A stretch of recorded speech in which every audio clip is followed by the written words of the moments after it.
12.8.2 हा A B C D E F G H पर्यंत आपण जो पार्ट पाहिला त्यामध्ये शेवटचा पॉइंट जो होता तो होता कॅनिझॅरोज रिएक्शन आणि पेज नंबर 273 एच हा पॉइंट आपला शेवटचा होता आर्टिकल 12.8.2 मध्ये. आज आपण पेज नंबर 274 ला जात आहोत. Page number 274 article 12.8.3. आज पहिल्यांदा बऱ्याच दिवसानंतर आर्टिकल चेंज झालंय आणि ह्या आर्टिकल मध्ये oxidation and reduction of aldehyde and ketones as it is text book oriented आपण अभ्यास करणार आहोत.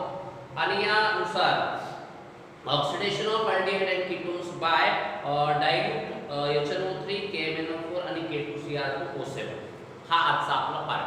काय म्हणतो तो oxidation of aldehydes and ketones by oxidizing agent वापरलेले आहेत HNO3 KMNO4 आणि K2CR2O7 हा आहे एक महत्त्वपूर्ण पार्ट. तर इथे काय होतं टेक्स्टबुक मध्ये जे दिले आपण ते पहिले घेऊया. Aldehydes are oxidized to corresponding carboxylic acid by oxidant such as dilute nitric acid, potassium permanganate आणि potassium dichromate in acidic medium. बघा पॉइंट कसा आहे. हा R हा CHO हा RCOOH आणि तुम्हाला दिलेला पार्ट हा कुठलाही एक वापरायचा आहे तुम्हाला. तर समजा तुम्ही K2CR2O7 हा जर वापरला तर ऍसिडिक मीडियम मध्ये डायल्यूट H2SO4 हा वापरायचा. अल्डेहाइड्सचं रूपांतर कार्बोक्सिलिक ऍसिड मध्ये करण्यासाठी वापरलेली ही test. Ketones resist due to the strong COC bond. याच प्रकारचा सहजपणे होणारं ऑक्सिडेशन जे आहे हे कीटोन्स जे आहेत हे रेजिस्ट करतात कारण त्यांच्याकडे अशा प्रकारची एक स्ट्रॉंग बॉन्ड लिंकेज आहे. मग hence they are oxidised by strong oxidising agent. आणि या प्रकारचा स्ट्रॉंग ऑक्सिडायझिंग एजंट जो आहे हा तिथे क्रोमिक ऍसिड जो आहे अल्कलाइन KMNO4 और हॉट कॉन्सन्ट्रेटेड HNO3 पाहता CrO3 अल्कलाइन KMNO4 किंवा हॉट कॉन्सन्ट्रेटेड HNO3 म्हणजे आपल्याला तो K2CR2O7 जे ऑक्सिडेशन आपण केलं ते कीटोन्सच्या बाबतीमध्ये शक्य होणार नाही. हा एक महत्त्वपूर्ण पार्ट आहे.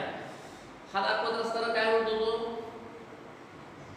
To give the carboxylic acid having less number of carbon atoms of the starting ketone. Thus, oxidation of ketones is accompanied by breaking of C-C bond. अतिशय महत्त्वपूर्ण पार्ट आहे. कीटोनचं ऑक्सिडेशन म्हणजे C-C बॉन्ड ब्रेक करणं. एक carbon जो आहे हा कमी असणारा कार्बोक्सिलिक ऍसिड. हे सगळे नेटचे पॉइंट्स लक्षात घ्या आता. मग तो काय केलं त्यांनी आपल्याला एक कीटोन्स दाखवलाय R हा C हा डबल बॉन्ड O हा R हा डॅश हा पहिला कीटोन तुमच्यासाठी दिलाय आणि तो CrO3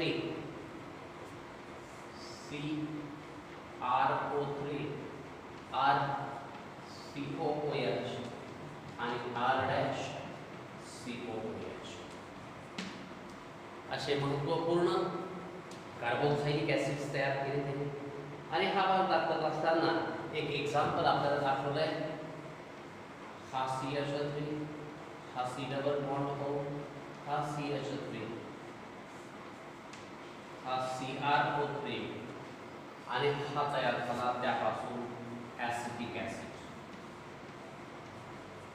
कसं होतं मी दाखवतोय पण त्यापूर्वी लक्षात घ्या. Strong oxidising agent CrO3 KMNO4 HNO3 का वापरले. नीटच्या परीक्षेला प्रश्न विचारल्या गेलेले जे आहेत किंवा जाणारे जे आहेत COC ही लिंकेज ही स्ट्रॉंग असते ती तुटत नाही आणि म्हणून कीटोन्स मध्ये कार्बन आणि कार्बनचं ब्रेकिंग होतं आणि एक कार्बन ॲटम लेस तयार होतो. आणि तिथं काय एक्झाम्पल दिले ते बघूया आपण. CH3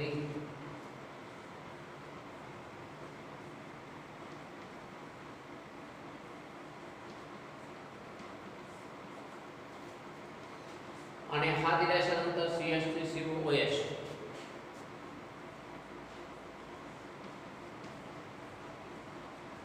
आणि C2H5CO या प्रकारचा भाग जो आहे हा इथे प्रामुख्याने तयार होतो, प्रोपेनॉइक ऍसिड आणि इथेनॉइक ऍसिड. अशा पद्धतीने जो भाग आहे एक कार्बन कमी असणारा कार्बोक्सिलिक ऍसिड जो आहे हा फॉर्मेशन प्रामुख्याने इथे होतं.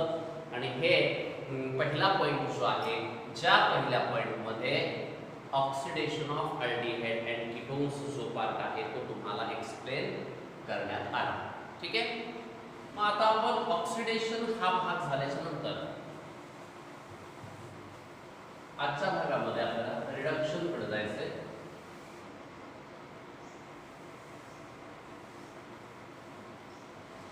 आणि आता हे रिडक्शन देत असताना तुम्हाला क्लेमेन्सन्स आणि उल्फ किश्नेर असे दोन पार्ट आहेत.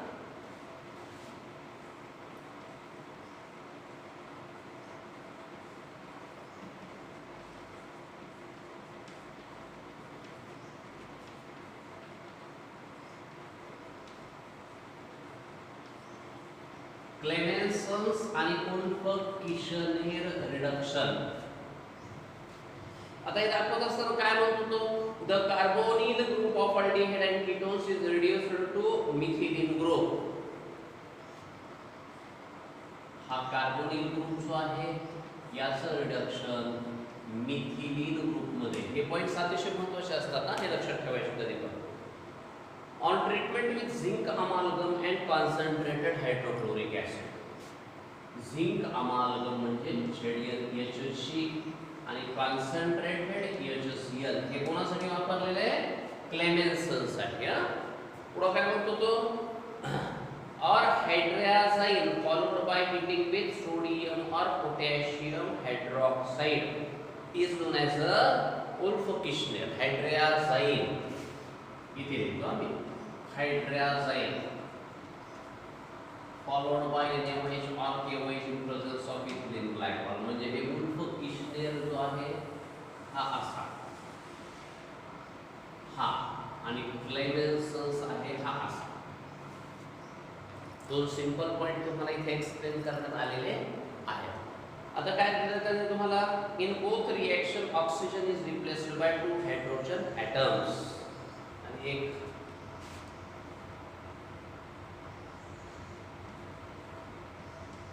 हे तुम्हाला टेक्स्ट बुक मध्ये ही रिएक्शन दाखवलेली आहे.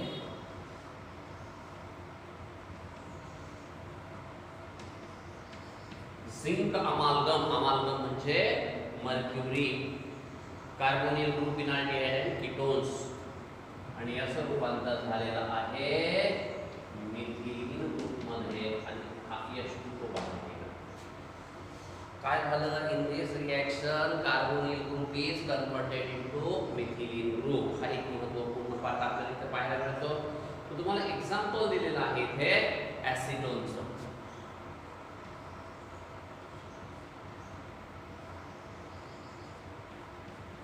हा ॲसिटोन, हे 4 हायड्रोजन्स, हा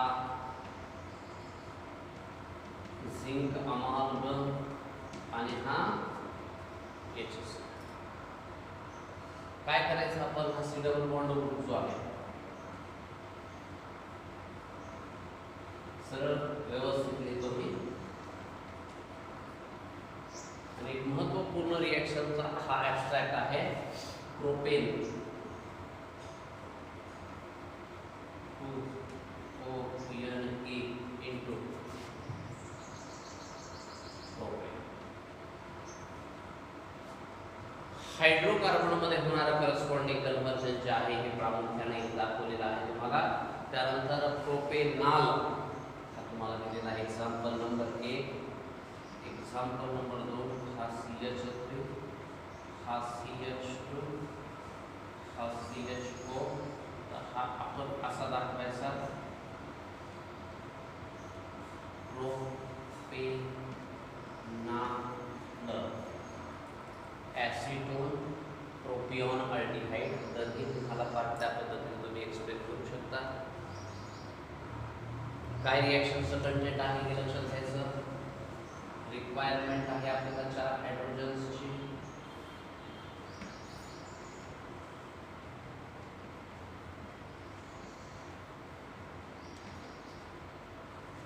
हा ZnHC आणि HCl या रिएक्शन मध्ये पार्ट करण्यासारखं काहीही नाही. हा C डबल बॉन्ड जो आहे असं CH2 करायचं, CH2 आणि हा H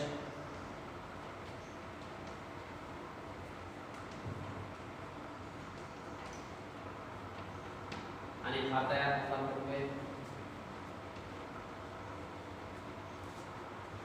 या पद्धतीने तुम्हाला दोनही रिएक्शन मध्ये हा प्रोपेन पाहायला मिळतो. व्यवस्थित पाहून घ्या. 2 मिनिटं इथं दाखवतोय हा भाग. हा तुम्हाला दिलाय क्लेमेन्सन्स रिडक्शन. आता बघा, how will you convert propane two ONE into propane. तर आपण सांगणार when propane to ONE is reduced by using zinc amalgam and concentrated HCl, gives propane. दूसरा पार्ट असेल how will you convert propanol अथवा प्रोपिऑनॉल्डिहाइड into propane. तर आपलं उत्तर असेल when propanol is reduced by zinc amalgam and concentrated HCl, it gives propane. म्हणजे एक hydrocarbon तयार करत असताना कार्बोनिल ग्रुपचं रूपांतर करण्यासाठी एक महत्त्वपूर्ण एजंट वापरला, एक प्रोसेस वापरली. त्या प्रोसेसचं, त्या एजंट आहे झिंक अमाल्गम आणि कॉन्सन्ट्रेटेड HCl. त्याला आपण क्लेमेन्सन्स, हे खूप महत्त्वाचा पार्ट आपल्याला दिला. याचं ऍप्लिकेशन आपण घेऊया, पण आपण सध्या आधी पुढे जाऊ आणि मग ऍप्लिकेशनला येऊया. आता आपल्याला पुढचा जो सेक्शन आपण दाखवला आहे तो कंप्लीट करू. वुल्फ किशनेरचा, मग तुम्हाला त्याचे ऍप्लिकेशन्स दाखवतो.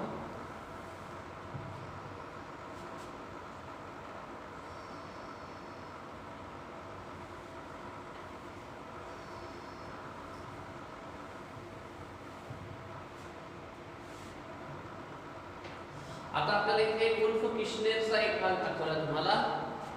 वुल्फ, आता वुल्फ किशनेरच्या भागाला जाण्याच्या पूर्वी मला काय वाटतं आपण असं ऍप्लिकेशन जे आहे त्याचा वापर करूया. आता तुम्हाला इथं ऍसिटोन आणि प्रोपेनचं विचारलं.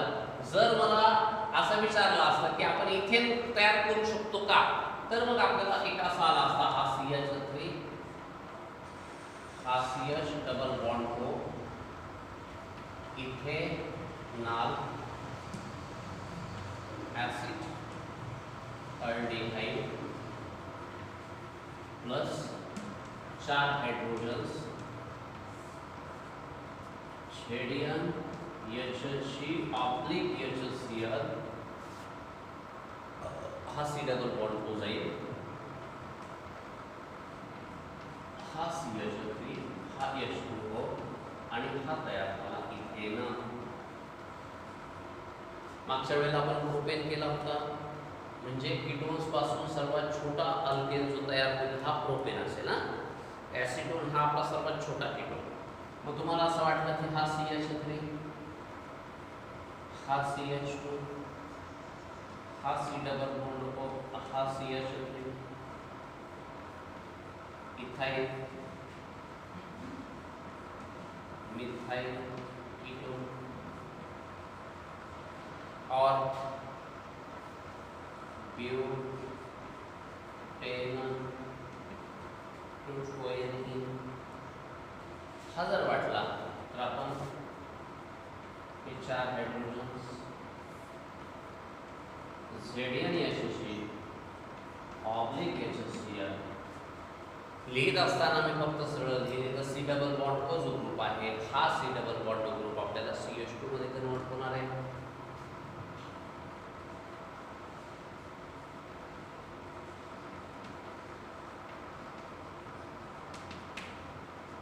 आणि हा तयार झाला ब्यूटेन.